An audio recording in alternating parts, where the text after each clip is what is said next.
बात करते हैं क्लास 12 का एक चैप्टर है मैट्रिक्स। चैप्टर अगर केसी सिन्हा से देखा जाए तो 5वां एक्सरसाइज है। केसी सिन्हा से अगर देखा जाए तो 5वां एक्सरसाइज है। एनसीईआरटी से देखा जाए तो ये दूसरा चैप्टर है। एनसीईआरटी से देखा जाए तो तीसरा चैप्टर है और केसी सिन्हा से देखा जाए तो 5वां चैप्टर है। तो आज हम बात करते हैं मैट्रिक्स, हिंदी में अव्यूह कहते हैं। ये हिंदी में जो अव्यूह होता है, मैट्रिक्स होता है, हम इसके बारे में समझेंगे, इसका प्रकार समझेंगे कि आखिर कितने प्रकार के होते हैं, इसके बारे में समझ लेंगे। तो चलिए हम शुरुआत करते हैं इस मैट्रिक्स की प्रकार को। पहले मैट्रिक्स के बारे में समझेंगे, फिर मैट्रिक्स का प्रकार समझ जाएंगे। तो मैट्रिक्स आखिर होता क्या, तो लोग वीडियो के अंत तक जरूर बने रहिएगा। और जो लोग भी इस चैनल पर नहीं है, चैनल को सब्सक्राइब कर लीजिए, बेल आइकन को दबा लीजिएगा और दोस्त तक भी शेयर कर दीजिएगा अगर वीडियो अच्छा लगे तो, ताकि आपको समय समय पर इस वीडियो का, इस क्लास का वीडियो जब भी अपलोड हो तो नोटिफिकेशन आप तक सबसे पहले पहुंच जाए। ठीक है, तो चलिए हम शुरुआत कर लेते हैं। मैट्रिक्स पूरा बेसिक लेवल से शुरुआत करते हैं। आप लोग बहुत बार देखे होंगे, बहुत जगह भी देखे होंगे, पढ़े होंगे मैट्रिक्स के बारे में, लेकिन पूरा हम बेसिक लेवल से चलेंगे।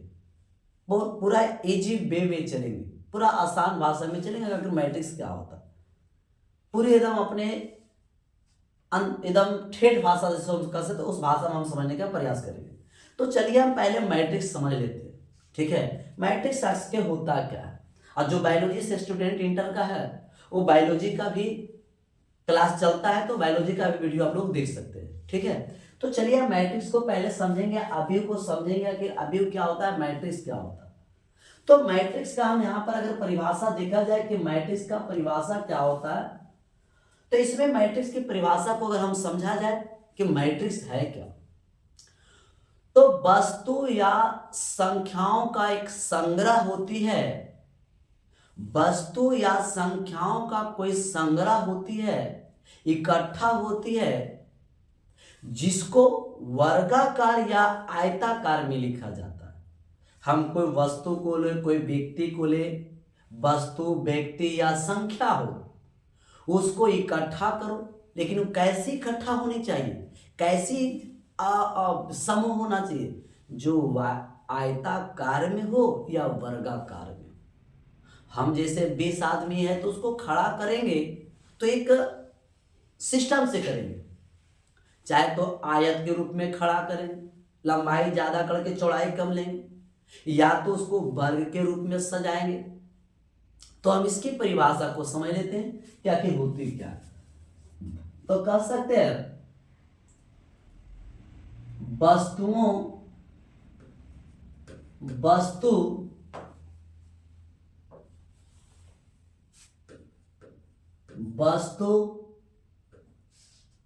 संख्याओं तथा व्यक्तियों का एक समूह होता है,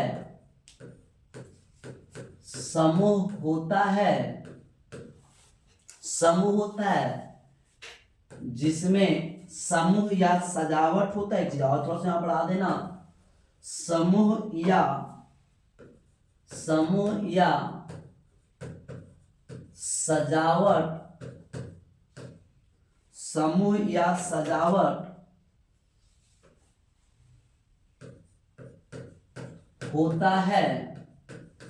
समूह या सजावट होता है, जिसमें वस्तु, संख्याओं तथा व्यक्तियों को आयताकार या वर्गाकार वर्गाकार के रूप में सजाया जाता है। हमारे यहाँ परिभाषा है कि एक सजावट होती है, एक समूह होती है जिसमें वस्तु हो, व्यक्ति हो, संख्या हो, वस्तु हो, व्यक्ति हो, संख्या हो, उसको हम क्या करेंगे तो आयताकार में सजाएंगे। जैसे आपको अगर देखा जाए, हम जैसे यहाँ पर अगर हम उदाहरण के तौर पर अगर समझते हैं उदाहरण के तौर पर जैसे 2 5 7 1 3 1 2 7 ये सजा दी। बताइए कैसा है तो आयताकार है। इसकी अगर हम देखे जाए तो लंबाई चौड़ाई को अगर तुलना किया जाए तो इस प्रकार सजता है, इस प्रकार सजता है।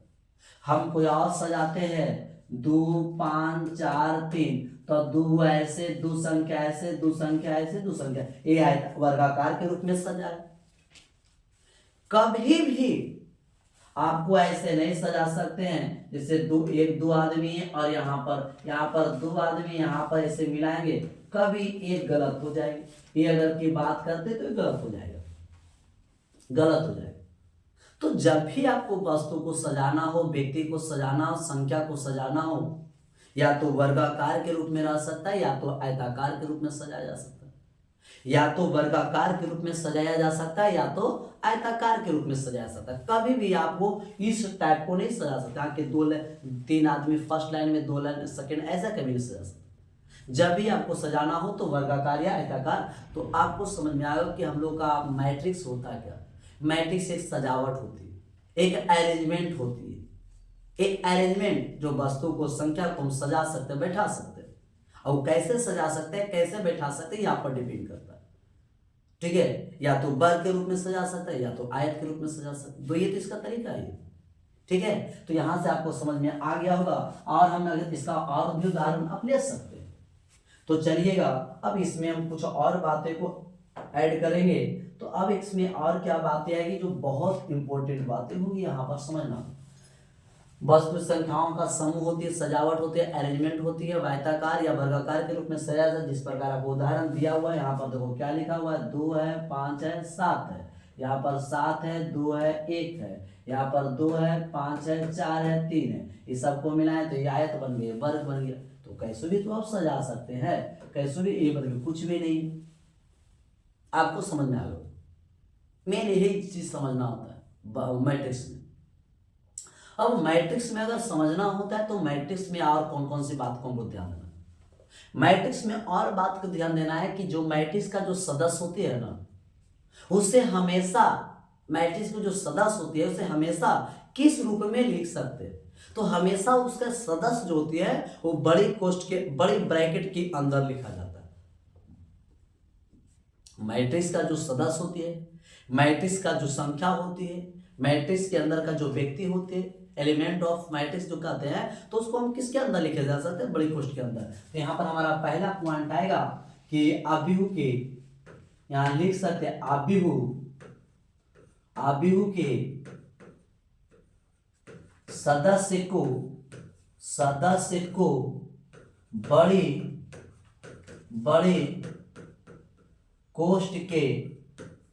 कोष्ठ के अंदर लिखा जाता है,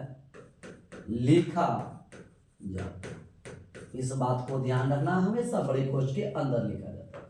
दूसरा हमारा पॉइंट क्या आएगा, सोचने। दूसरा हमारा पॉइंट क्या आएगा, दूसरा हमारा और इसमें पॉइंट आएगा कि मैट्रिक्स का जो सदस्य होता है उसके बीच कॉमा कभी नहीं दिया जाता।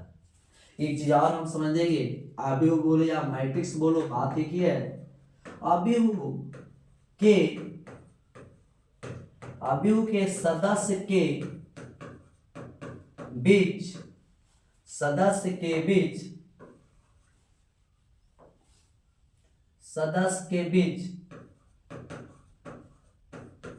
कोमा नहीं दिया जाता है, नहीं दिया जाता है। ये भी पॉइंट बहुत महत्वपूर्ण, इसको ध्यान रखिएगा। मैट्रिक्स आप जो पढ़ रहे हैं तो सब बात को ध्यान देना। एक अगला और की बात आएगा, सोच समझेंगे। अगला हमारा जो बात आएगा कि मैट्रिक्स की जो सदस्य होती है ना, वो हमेशा अंग्रेजी वर्णमाला के छोटे अक्षरों के द्वारा सूचित करते हैं। हमारा यहाँ पर एक और बात आएगा कि आबिहू के सदस्य को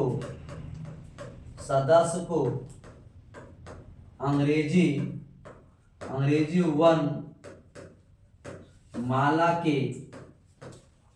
वर्णमाला के छोटे अक्षरों द्वारा सूचित करते हैं। छोटे अक्षरों के द्वारा सूचित करते, इस बात को ध्यान रखिएगा। चलिएगा अगला एक और पॉइंट रखिएगा। अगर मैट्रिक्स हो तो हम उसको किस प्रकार सूचित करते थे, मैट्रिक्स को हम कैसे सूचित करेंगे?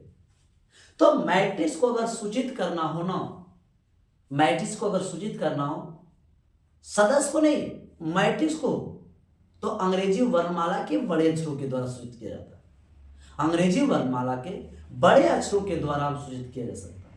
तो यहां पर एक अगला पॉइंट लिख सकते हैं कि आबिहू को अंग्रेजी वर्णमाला के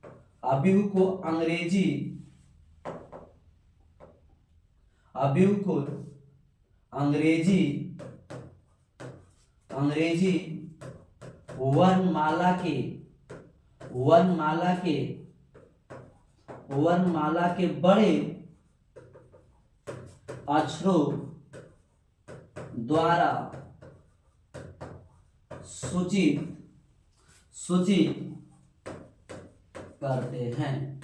अंग्रेजी वर्णमाला के बड़े अक्षरों के द्वारा सूचित करते हैं। तो यहां तक आपको बात समझ में आ गया होगा कि मैट्रिक्स एक संख्याओं का, लोगों का, वस्तुओं का अरेंजमेंट होती है, एक सजावट होती है जो वर्गाकार या आयताकार के रूप में सजाया जाता है, उसे ही हम मैट्रिक्स कहते हैं। उसे ही क्या कहते हैं? मैट्रिक्स कहते हैं। मैट्रिक्स की कुछ बात को ध्यान देना कि मैट्रिक्स के प्रत्येक सदस्य के बीच कॉमा नहीं दिया जाता, बड़ी कोष्ठ में लिखा जाता है। मैट्रिक्स के सदस्य को बीच कॉमा नहीं दिया जाता है। मैट्रिक्स के सदस्य को अंग्रेजी वर्णमाला के छोटे अक्षरों के द्वारा सूचित करते हैं। मैट्रिक्स के जो भी अंग्रेजी वर्णमाला को सूचित किया जाता है, मैट्रिक्स को हमेशा अंग्रेजी वर्णमाला के बड़े अक्षरों के द्वारा सूचित करते हैं। तो इस प्रकार हमारा मैट्रिक्स आपको समझ में आया होगा। इसके उदाहरण और हम अब समझते हैं, उसके बाद आपको पता चल जाएगा क्या कि उदाहरण क्या। जैसे हमने बताया, हमारा उदाहरण को समझिएगा। हम बोले हैं कि मान लिया जाए मैट्रिक्स को बड़े अक्षरों, हम उदाहरण में एग्जांपल ले लेते हैं। पहला एग्जांपल, मैट्रिक्स को हमेशा बड़े अक्षरों के द्वारा देंगे, बड़ी कोष्ठ के द्वारा हम लिख सकते, तो ये हमारा बड़ी कोष्ठ हुआ। दूसरी हम पॉइंट ये भी बताया कि अगर जो भी इसके अंदर सदस्य लिखेंगे, 2, 5, 7 लिखेंगे, 1, 3, 6 लिखेंगे, कभी भी गलती से सपने में भी आप लोग कॉमा मत देना। अगर कॉमा दे देते हैं तो मैट्रिक्स गलत हो जाती है। तो हमेशा मैट्रिक्स को लिखो, बड़ी कोष्ठ लिखो, उसके अंदर सदस्य लिखो, कोई दिक्कत नहीं। लेकिन जो भी हम सदस्य लिखते हैं, इसके बीच क्या कॉमा नहीं होना चाहिए, इस बात को ध्यान देना। ठीक है, जो भी ऐसे डायरेक्ट, चाहे 3 ऐसे, 2 ऐसे, 3 ऐसे, हमेशा वर्गाकार या आयताकार रूप में। तीसरी बात हम ये भी बता चुके, और दूसरा उदाहरण हम ले सकते। हम बोले हैं कि हमेशा अंग्रेजी वर्णमाला का ABCDEF भी हो सकता है, अंग्रेजी वर्णमाला के छोटे अक्षरों के द्वारा सूचित करते हैं। ये भी तो हम बोले हैं ना। और भी हम ये चीज भी बोले हैं कि मैट्रिक्स अगर है तो इसको हम कौन सा बड़े अक्षरों के द्वारा, हमारा मैट्रिक्स, अगर कोई मैट्रिक्स है तो उसके बड़े अक्षर द्वारा सूचित करो। अगर कोई मैट्रिक्स है तो उसके बड़े अक्षर के द्वारा सूचित करो। अगर कोई मैट्रिक्स यहां पर लिखते हैं तो उसको बड़े अक्षर के द्वारा सूचित करो। सही है ना। अगर कोई और हम मैट्रिक्स लेते हैं, यहाँ पर हम डी, कोई मैट्रिक्स, कभी भी छोटा डी मत लेना, कभी भी छोटा डी मत लेना। मैट्रिक्स को सूचित करना है तब, आबिहू को सूचित करना है तो आप छोटा डी नहीं लीजिएगा, हमेशा बड़ा डी लेना। सही है, तो आपको इस बात को समझ में आ गया होगा। ठीक है, तो और यहां पर हम ले सकते हैं, 2 4 6 1 5 4 ऐसे भी हम लिख सकते हैं। तो मैट्रिक्स ऐसे लिखिए, ऐसे लिखिए, ऐसे लिखिए, किसी भी तरह से मैट्रिक्स को लिख सकते हैं। मैट्रिक्स के एकदम बेसिक लेवल से समझना, मैट्रिक्स को बड़े कोष्ठ के अंदर लिखे जाएंगे। मैट्रिक्स के सदस्य के बीच कॉमा कभी भी गलती से मत देंगे। मैट्रिक्स के जो सदस्य होती है कॉमा नहीं देंगे, अंग्रेजी वर्णमाला का छोटे अक्षरों के द्वारा सूचित करते हैं जो किए हुए। मैट्रिक्स को आप लोग बड़े अक्षरों के द्वारा सूचित, ए कोई मैट्रिक्स है, बी कोई मैट्रिक्स, सी कोई मैट्रिक्स है, उसका सदस्य की बात करते हैं तो छोटा अक्षर हम दे सकते हैं मैट्रिक्स के। ठीक है, तो इस प्रकार हम मैट्रिक्स को सूचित कर सकते हैं। एक दो और पॉइंट हो सकता है, एक दो और पॉइंट हम यहाँ पर लिख देते हैं। एक और हमारा पॉइंट क्या है, सोच समझिएगा। मैट्रिक्स को जो सदस्य ऋणात्मक में हो सकता है, भिन्न संख्या में हो सकता है, दशमलव संख्या में हो सकता है, प्रतिशत संख्या में हो सकता है, सब में हो सकता है। तो हमने यहाँ पर क्या मैट्रिक्स का मतलब अभिहु करना, तो लिखेंगे अभिहु के जो सदस्य ऋणात्मक में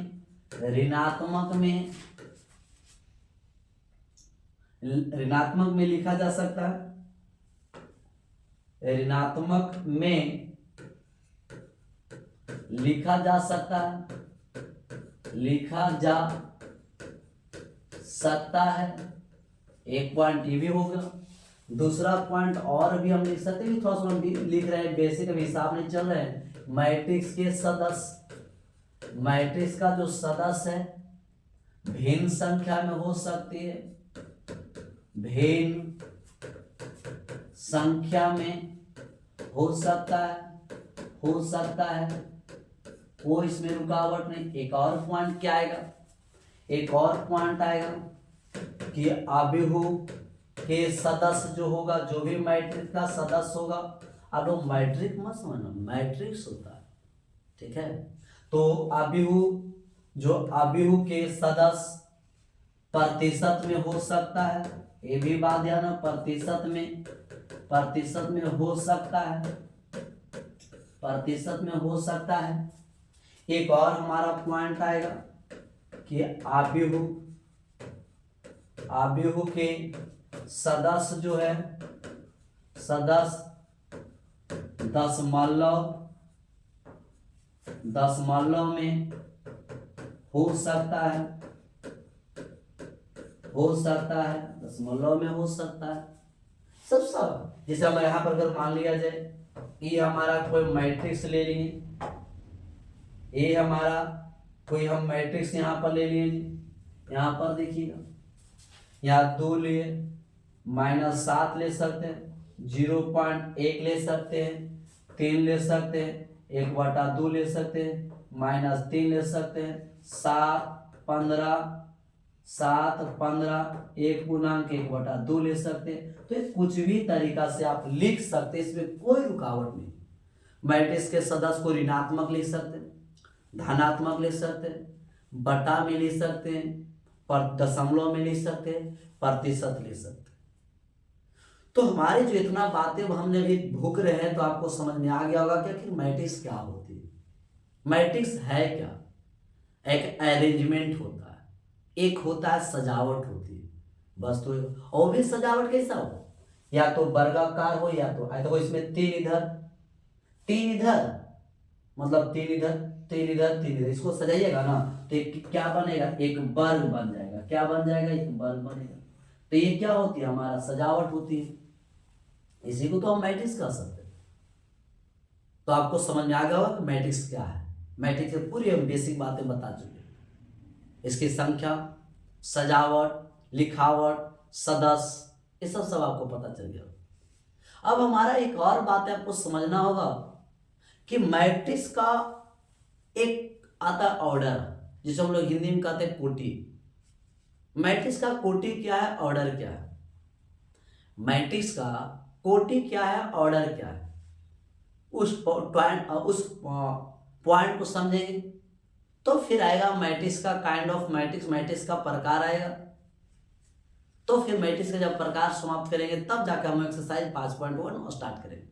इसमें सूत्र कोई नहीं है, सिर्फ बेसिक बातें हैं। ठीक है, इसमें क्या है, सिर्फ बेसिक बातें। अगर ये बेसिक बातें आपको समझ में आ जाएगा तो मैट्रिक्स का पहला एक्सरसाइज हम लिख के कर देते हैं, आप लोग बना लीजिए, जोड़ घटाव गुना सीख लीजिएगा तो। लेकिन है तो आसान, करना पड़ेगा। ठीक है, चलिए हम इसकी क्या देखेंगे, तो ऑर्डर ऑफ कोटि, सॉरी ऑर्डर ऑफ मैट्रिक्स यानी अभिव की कोटि। ठीक है,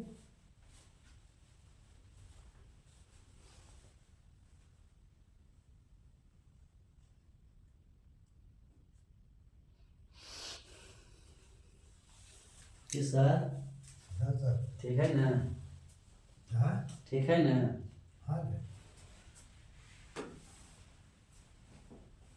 सही है।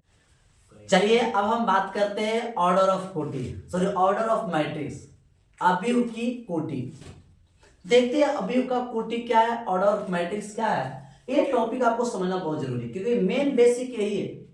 अगर आप कोटि नहीं समझते हैं तो समझ लीजिएगा आपका डिटर्मिनांट जब पढ़िएगा ना वहां पर भी आपको बुझाएगा नहीं, क्योंकि डिटर्मिनांट और मैट्रिक्स एक दूसरे से मिलकर चलता है। मैट्रिक्स समझ जाइए, डिटर्मिनांट आपको समझ में आना चाहिए। तो चलिए हम यहाँ पर बातें थोड़ा सा, यहाँ पर एक टॉपिक लिख चलते हैं। जो हमारा टॉपिक कौन होगा सो दीजिएगा। यहाँ हमारा जो टॉपिक होगा अभिव की कोटि, अभिव की कोटि, इंग्लिश में कह सकते हैं ऑर्डर, ऑर्डर ऑफ मैट्रिक्स,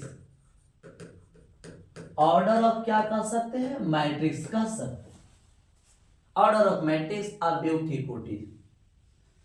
देखिए अब इसका क्या है, हम लिखेंगे नहीं, सिर्फ डायरेक्ट समझाने का लिख भी सकते हैं। एक ऑब्जेक्टिव में एक टारगेट का जो ऑब्जेक्टिव है उसमें पूछा हुआ भी था कि कोटि क्या है।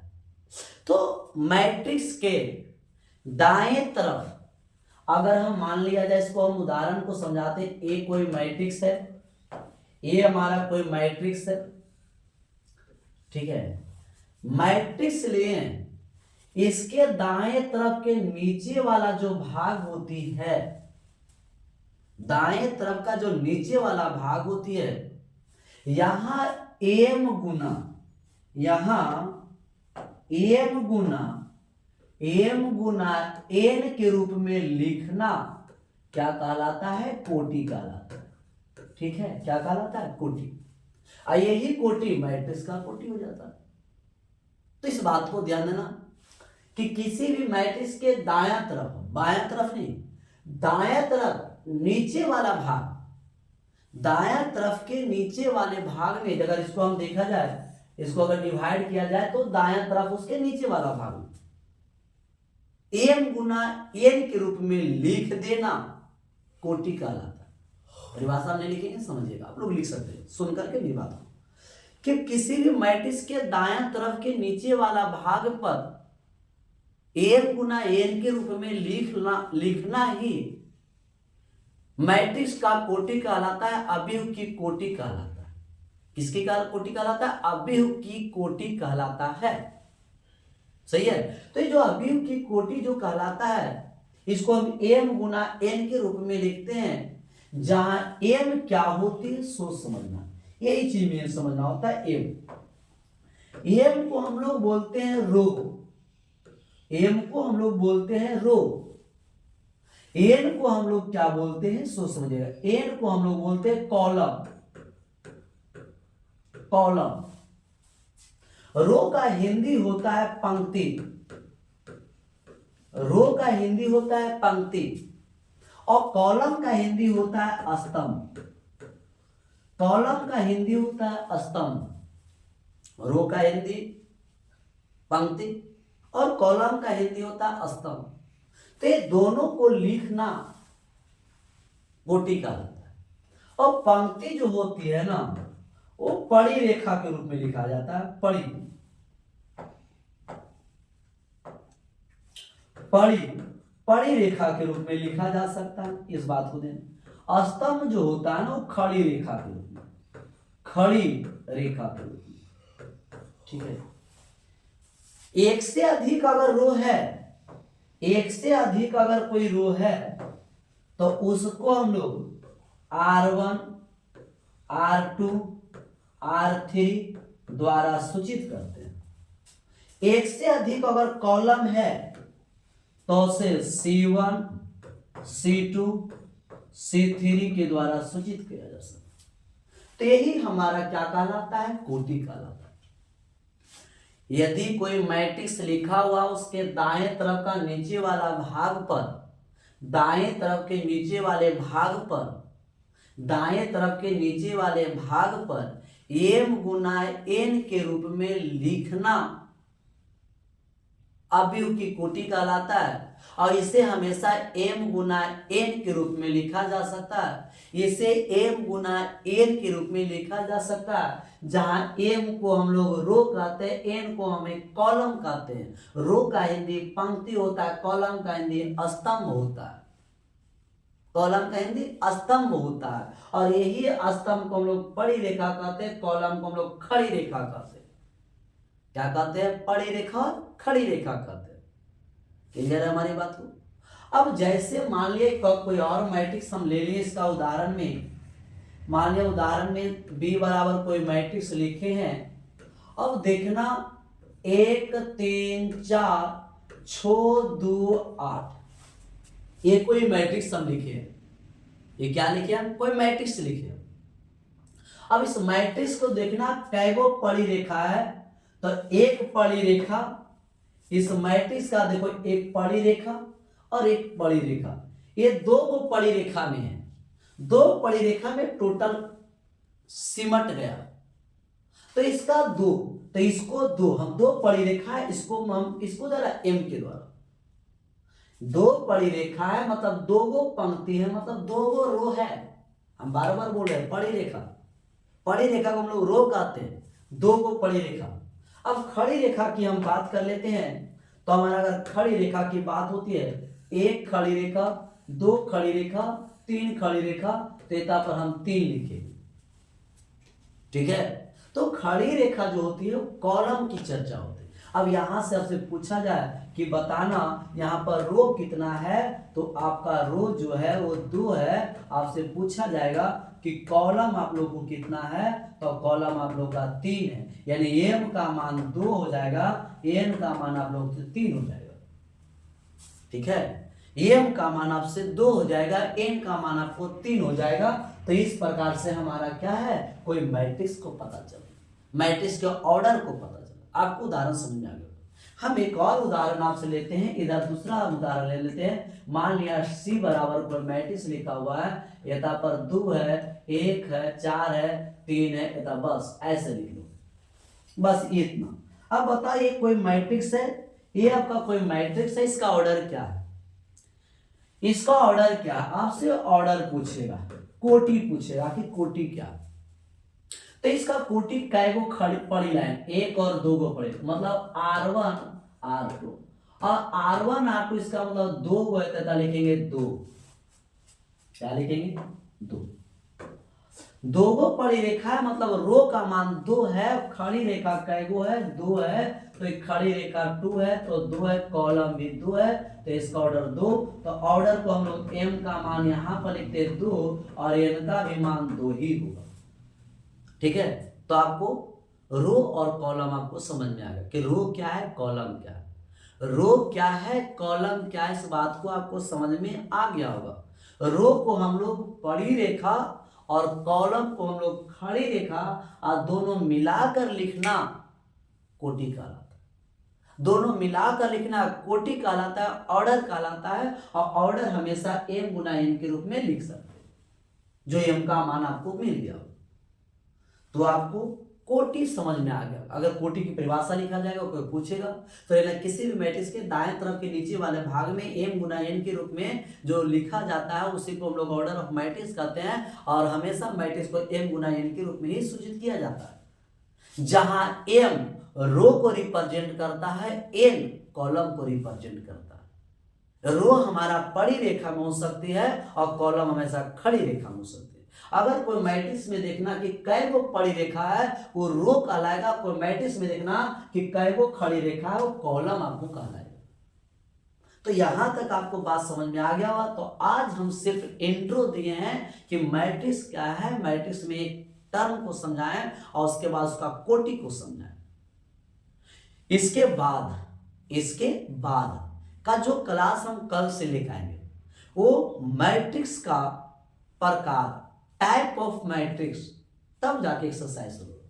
इक्वालिटी ऑफ मैट्रिक्स, तब जाकर के हम एक्सरसाइज को शुरू करें। अभी फिलहाल क्या बेसिक बात देंगे, तो आपको मैट्रिक्स को जोड़ने सिखाएंगे, मैट्रिक्स को घटाव करने सिखाएंगे, मैट्रिक्स को गुना करने सिखाएंगे, तब जाकर के आपसे कुछ बनेगा।